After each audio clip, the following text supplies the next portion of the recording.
Chancelar, ilustres professores, meus caros colegas.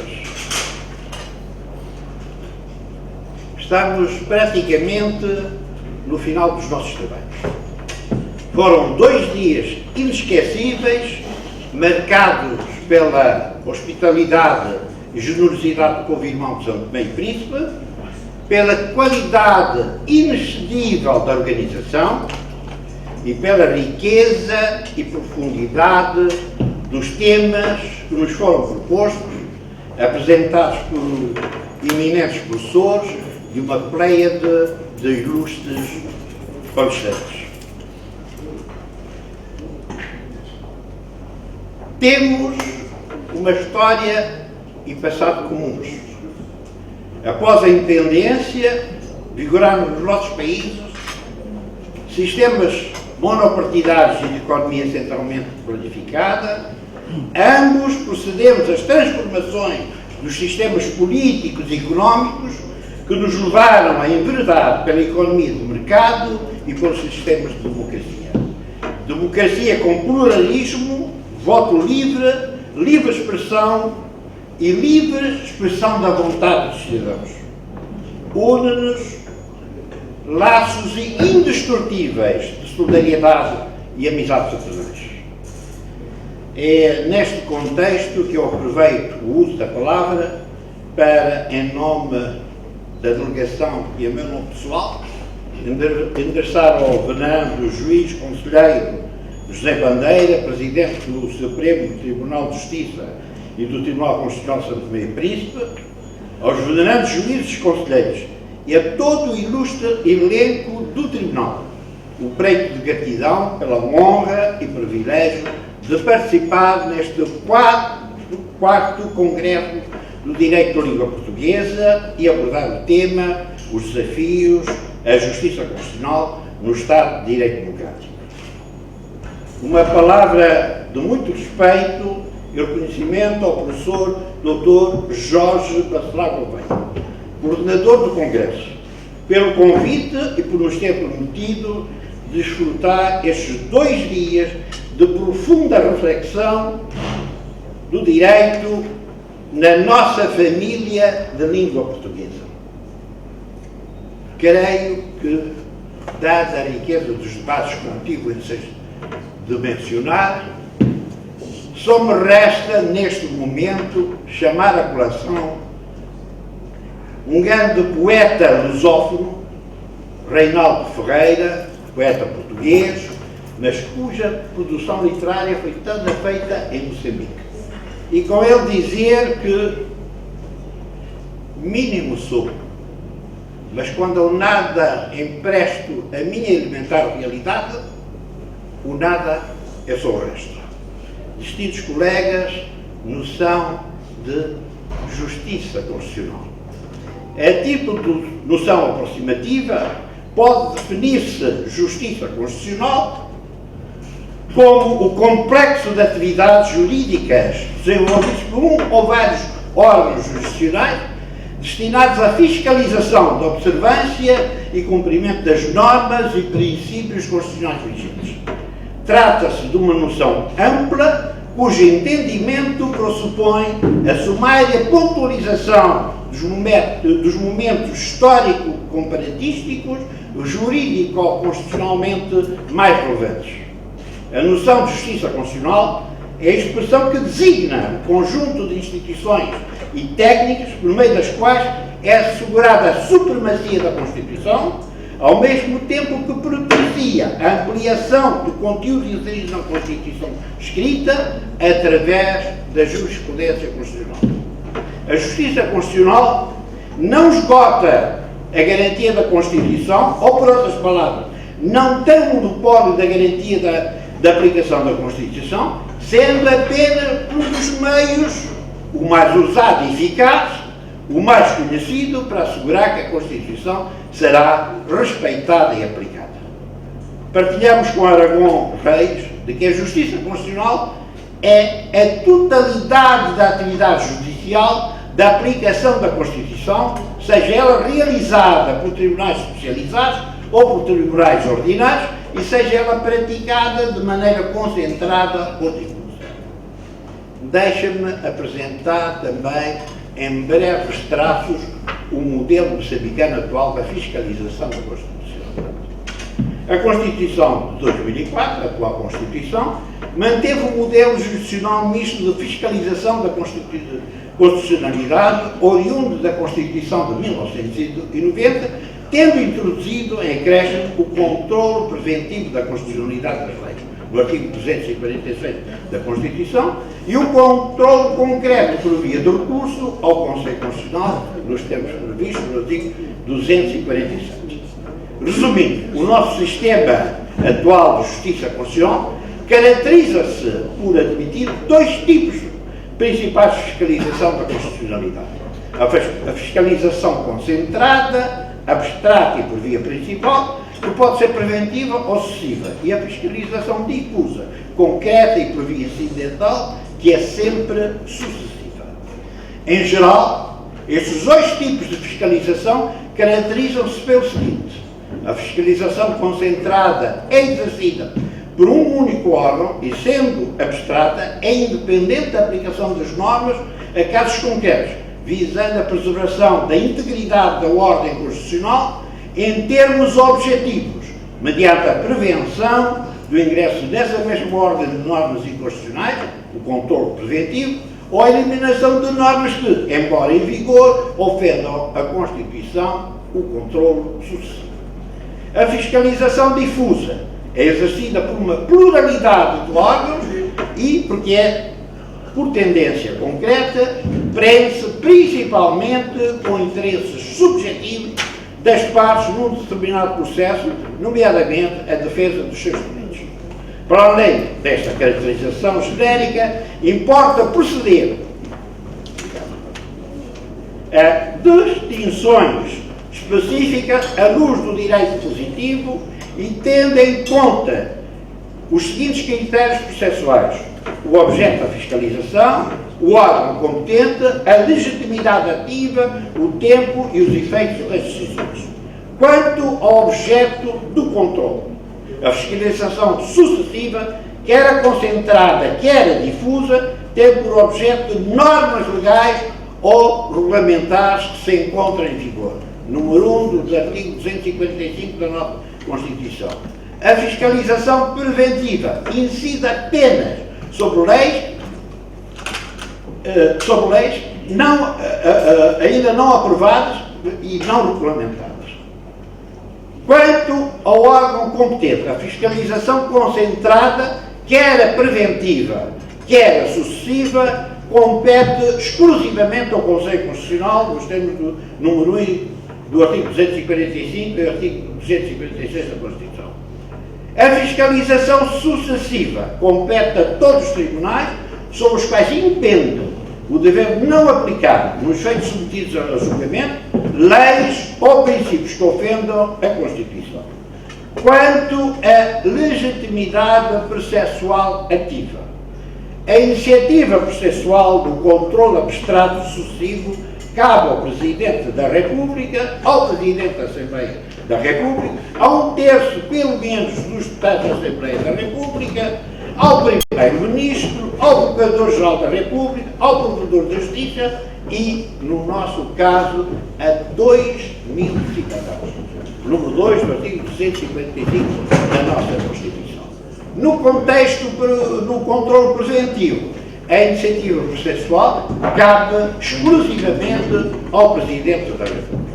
A iniciativa de controle concreto cabe ao juiz no processo judicial ou administrativo em causa. Quanto ao tempo de fiscalização, na fiscalização sucessiva, a apreciação da inconstitucionalidade ou da ilegalidade pode ser requerida em qualquer momento da vigência das normas. A fiscalização preventiva só pode ser solicitada dentro de 30 dias de que dispõe o Presidente da República para promulgar as leis. Quanto ao efeito das decisões, no controle abstrato sucessivo, 1. As decisões de provimento, isto é, as que declaram inconstitucionalidade ou ilegalidade, têm força obrigatória geral, produzem efeitos retroativos e determinam a repristinação das normas revogadas. número 1 do artigo 245 e o 66 da Lei Orgânica do Conselho Constitucional. As decisões negativas, ou seja, as que não declarem a inconstitucionalidade ou a ilegalidade, não são vinculativas, mesmo em relação ao próprio Conselho Constitucional. No controlo preventivo, as decisões de provimento vinculam o Presidente da República a vetar a lei declarada inconstitucional.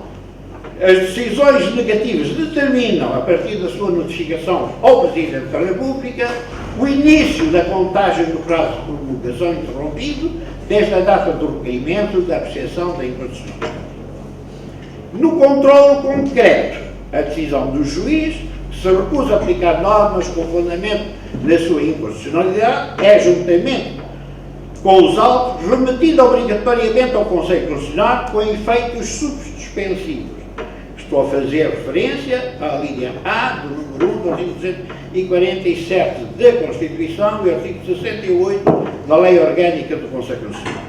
A decisão do provimento proferida pelo Conselho Constitucional vincula o juiz da causa a reformular a sua decisão em conformidade com o julgamento sobre a questão da inconstitucionalidade e faz caso julgado no processo apenas quanto a esta questão. Artigo 73 da Lei Orgânica. Outras competências do Conselho Constitucional. Além de estar ao serviço da garantia da supremacia da Constituição e da prevalência da lei, o Conselho Constitucional desempenha outras funções, não menos importantes, na conformação do Estado de Direito Democrático, nomeadamente, contribui para a efetivação do princípio da separação dos poderes e para a observância dos imperativos da ética governativa, intervindo na resolução de conflitos de competência entre os órgãos de soberania. 2. Participa na garantia da realização do princípio democrático através das suas intervenções nos processos eleitorais e referendários, na constituição, funcionamento e extinção de partidos políticos e as suas coligações e no contencioso relativo ao mandato dos deputados. A exiguidade do tempo disponível não nos permite falar minuciosamente sobre cada uma das competências que acabamos de mencionar, por isso preferimos prestar particular atenção à intervenção do Conselho Constitucional nos processos eleitorais.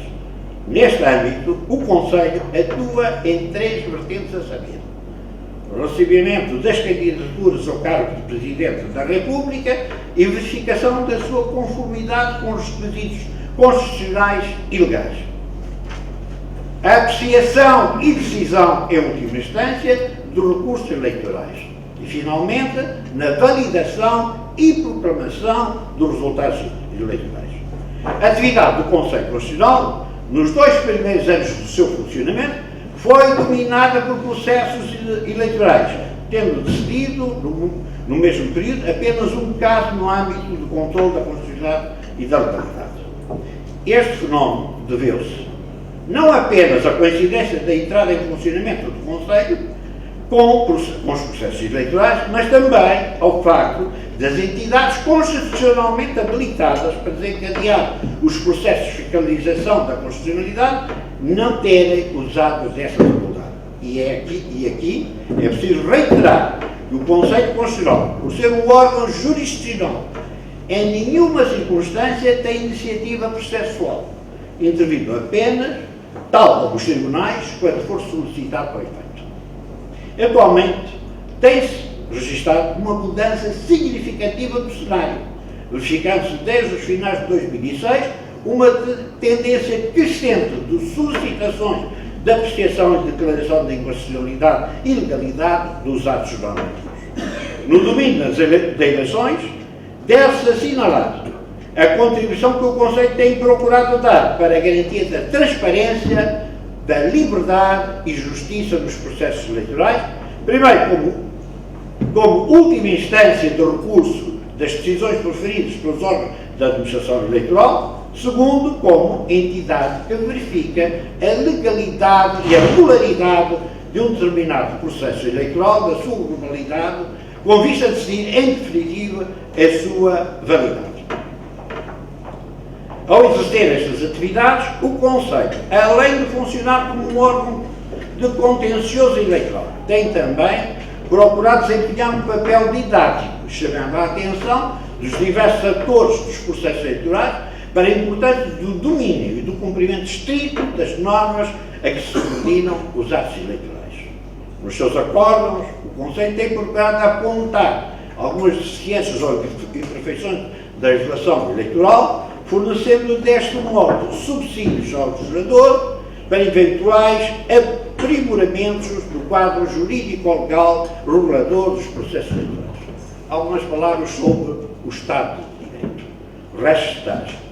O termo, o Rechtsstaat, surge na Alemanha na segunda metade do século XIX pelos juristas von Kessel, Stahl, Gerber e Ehring. É então utilizado para exprimir a exigência política que o Estado, com poder, está submetido ao direito e que o arbítrio está excluído. Ideia que beneficia de uma ampla difusão após a Segunda Guerra Mundial, com a afirmação dos direitos do homem e a introdução do controle da constitucionalidade e o surgimento de jurisdições supranacionais nesta matéria. O Estado de Direito caracteriza-se por, primeiro, Estado de Direito, Estado Constitucional, Estado Democrático, Estado Social, Estado Ambiental, um véu de resto Estado comprometido com a sustentabilidade ambiental. Em breve bosquejo, passaremos em revista cada uma destas caracterizações. Estado de Direito, quando está sujeito ao direito. O Estado curva o poder, colocando-o sob a égide e o império do direito. O Estado, os governantes, as autoridades obedecem às leis. Não estão colocados sobre as leis, mesmo que elas tenham sido criadas ou produzidas pelos órgãos do poder. O Estado de Direito dá confiança e segurança aos cidadãos pela fiabilidade, clareza, racionalidade e transparência dos seus atos. A limitação jurídica do Estado e dos titulares do poder só adquire sentido, justificação e flexibilidade em função do respeito, da garantia e da promoção dos direitos e liberdades fundamentais. A dignidade da pessoa humana, os direitos fundamentais, só obtêm cabal realização e proteção em regime democrático. Estado Constitucional.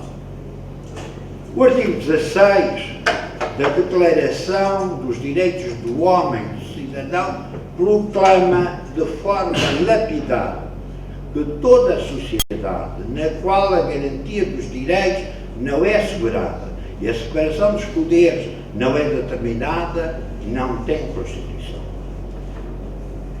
Os direitos fundamentais e a divisão dos poderes, com o império da lei e o princípio da legalidade, surgem, pois, como os elementos fundamentais do Estado de Direito e Liberdade. A consagração constitucional dos direitos fundamentais só se traduzia plenamente em limitação de todos os poderes do Estado quando acompanhada do reconhecimento da supremacia da Constituição, lei fundamental, norma, paramount law. Estado democrático. O Estado de Direito tem de se estruturar como um Estado de Direito democrático, isto é, como uma ordem de domínio legitimada pelo povo. A articulação do direito e do poder no Estado Constitucional significa, assim, que o poder do Estado deve organizar-se e exercer-se em termos democráticos. A legitimidade do domínio político e a legitimidade do exercício do poder radicam na soberania popular e na vontade popular.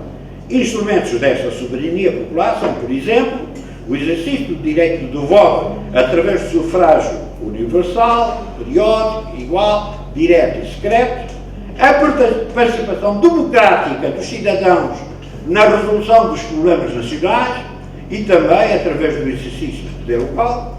A dimensão do Estado de Direito encontra expressão jurídico-constitucional num complexo de princípios e regras que, a título meramente exemplificativo, citaremos o princípio da constitucionalidade, o controle judicial da constitucionalidade dos atos normativos, o princípio da legalidade da administração, o princípio da responsabilidade do Estado por danos causados aos cidadãos, o princípio da independência dos juízes, os princípios da proporcionalidade e da tipicidade no domínio das justiças da polícia, o regime garantístico dos direitos, liberdades e garantias, o direito de acesso aos tribunais, a reserva de lei em matéria de restrição de direitos, liberdades e garantias, princípios e regras que concretizam a ideia nuclear do Estado de Direito, a sujeição do poder a princípios e regras jurídicas,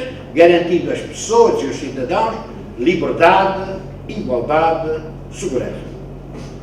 Nas sociedades modernas, o poder já não se legitimam pela proclamação da democracia como sistema, mas também pela ideia de direito como fundamento do Estado, estive a citar Cunha Rodrigues, antigo Procurador-Geral da República de Portugal.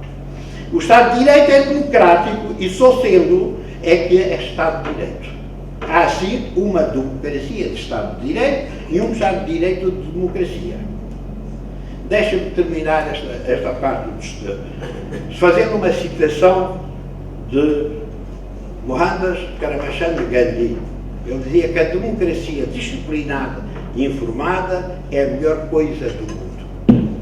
Gandhi, a quem Rabindranath Tagore lhe apelidou de Mahatma.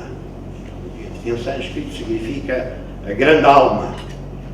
Estado social. O Estado de Direito só pode ser Estado de Direito se for também um Estado democrático e um Estado social.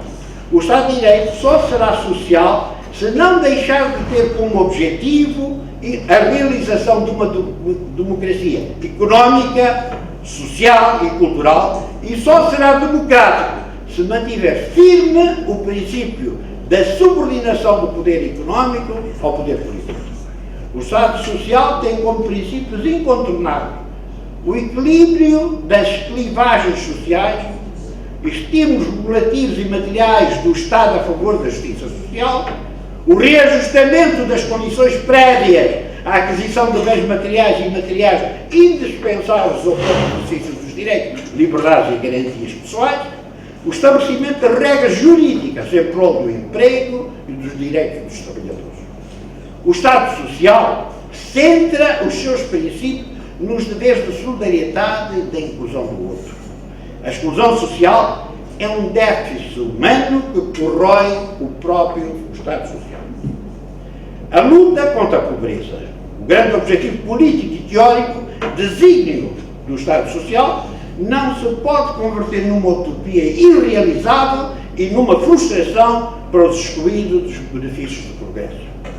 As conquistas constitucionalmente consagradas, desde o direito à saúde, passando pelo direito à educação, à habitação, até aos direitos à subsistência e assistência social, objeto de ataques e restrições crescentes por parte de políticas consideradas liberais, não podem ver-se comprometidas sob o risco do colapso do próprio Estado de Direito Social. Finalmente, uma palavra também sobre o Estado de Direito do ambiente, o modelo que resta de Estados. Os indivíduos, as sociedades, as nações e o mundo, felizmente, digo bem, despertaram para os cuidados a ter com a nossa casa comum.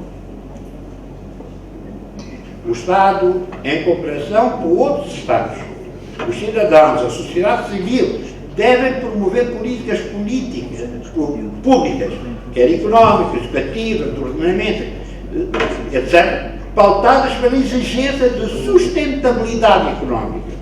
O Estado de Direito é amigo do ambiente. Os comportamentos públicos e privados devem ser no sentido da sustentabilidade do meio ambiente, pois somos, e esta é a grande verdade, meros inquilinos do mundo. Nós somos meros inquilinos. Pelo que se torna fundamental que saibamos transferir para as gerações vindouras o ambiente em estado igual ou melhor do que o encontramos. laisser cet endroit aussi propre que vous avez trouvé en entrant. Caros colegas, assiste-se a uma universalização do controle da constitucionalidade, presente agora em países de todos os continentes, que baseado no modelo, quer baseado no modelo americano, quer baseado no modelo austríaco, europeu, ou em modelos mistos. A justiça constitucional trouxe consigo um elemento de tensão, professor, que se tem vindo a agudizar de dia para dia entre o Poder Judicial e o legislador ordinário. Com efeito, o juiz constitucional tem vindo paulatinamente a cessear a liberdade de ação e conformação dos outros poderes do Estado, com particular destaque para o legislativo. Anular uma lei é ditar uma norma geral, é uma produção normativa com sentido negativo. Estou a citar Hans Kelsen. Ao anular uma lei, o Tribunal Constitucional cria uma lei em sentido contrário. Apesar da recente criação, com a autonomia dos tribunais constitucionais, o crescimento significativo do número de decisões baseadas na imparcialidade e na transparência prestigiam a justiça constitucional nos nossos países. Num dos nossos países, da nossa família, um país que esteve em conflito há bem pouco tempo, foi uma decisão do Conselho Constitucional que todos os poderes pararam e obedeceram.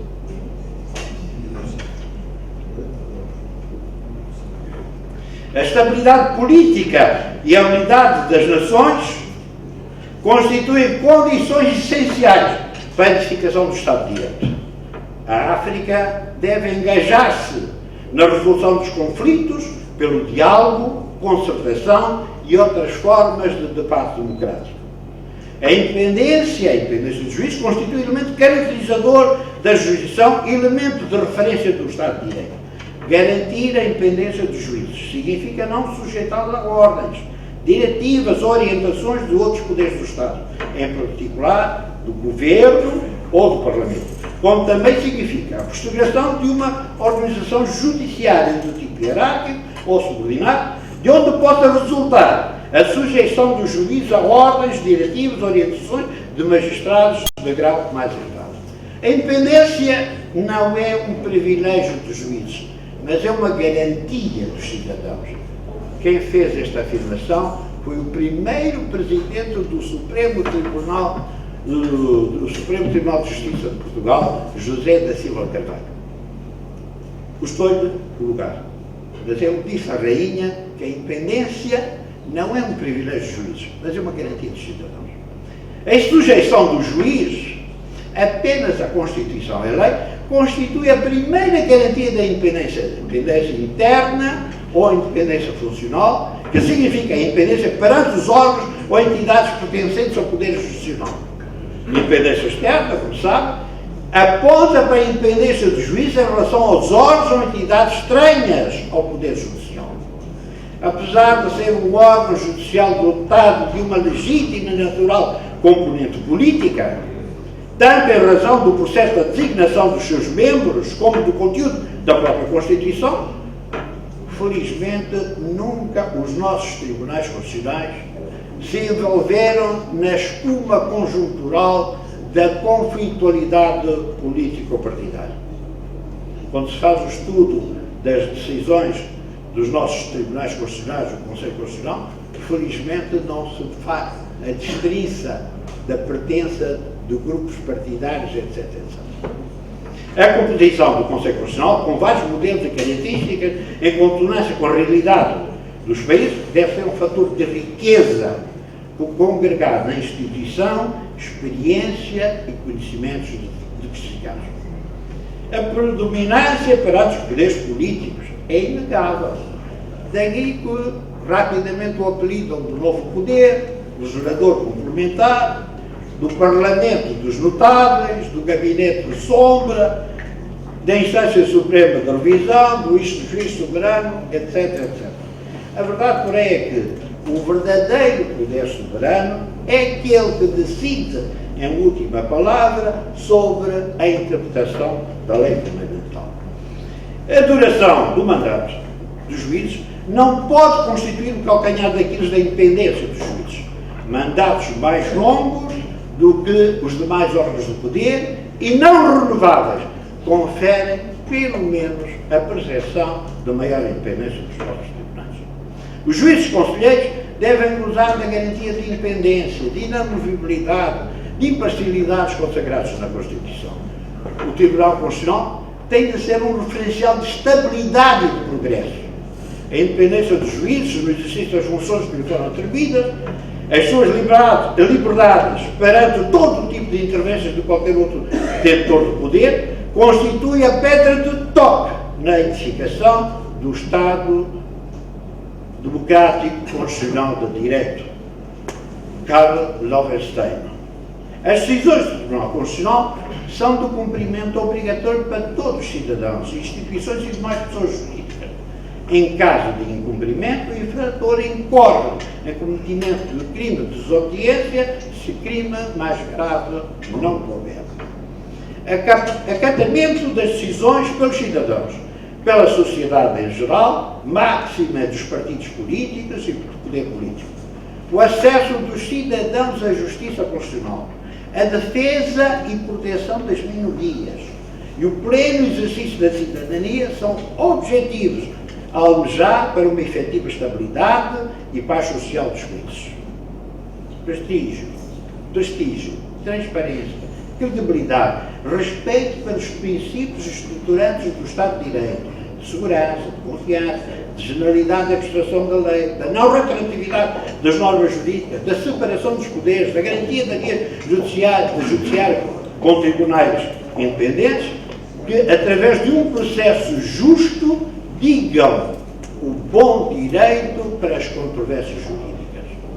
Estamos confiantes que a África, sob a égide da União Africana, prosseguirá a sua marcha na consolidação dos mecanismos do reforço do direito e a sua aplicação a cada um dos nossos países, pondo em prática os princípios universais, designadamente a supremacia da Constituição na hierarquia das normas jurídicas, a separação dos poderes, a democracia representativa, a independência da justiça e a constitucionalização dos direitos do homem e das liberdades fundamentais, sem olvidar a consagração do controle da constitucionalidade, entanto pilar do direito. Dizem os sábios que o mundo repousa em 3 pilares: verdade, justiça e concórdia. Sigamos este ensinamento. O resto é quase nada. Como estou no uso da palavra e com a permissão do Sr. Presidente, quero terminar mais uma vez felicitando a organização deste congresso, dizendo que saímos daqui maravilhados. E porque o tema não me permite, vou tentar transmitir aquilo que me vem à memória. Sr. Presidente, creia que quem parte leva saudades, quem fica saudades tem. Ai daquele que não tem saudades de ninguém.